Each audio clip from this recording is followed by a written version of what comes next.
I wrote my first short story when I was in third grade, and I've been writing ever since. I had an opportunity to write my first book about 3 years after I graduated from college, when a friend of mine, Louise Mandrell, the entertainer, asked me to write their family story.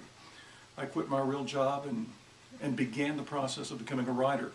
For the first 10, 12 years, almost starved to death. Substitute taught, officiated high school, junior college basketball games, did just about anything I could to make an extra dollar while I sold magazine pieces and wrote for very small publishers for very little money.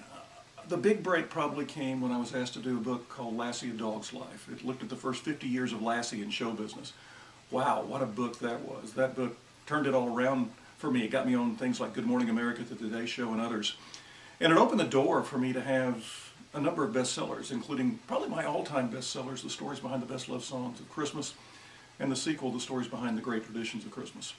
But what drove me was the desire to write fiction. The first novel I wrote was Faraday Road, and I wrote it, ironically enough, based on an outline in the first 3 chapters that I had penned when I was in college. I just didn't feel at that particular point that I had the experience and had the editorial critiquing that I needed to really write a novel.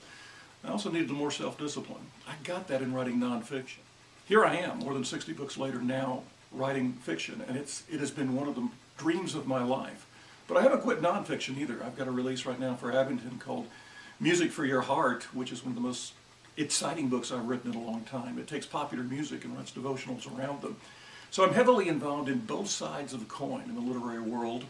I guess constantly at war with myself on whether I should tell things journalistically or with a bit more description as the English majors do it. And I don't know that I'll ever find a happy ground between those two. But that pretty much defines Ace Collins. I play with words, and sometimes I get them in the right order.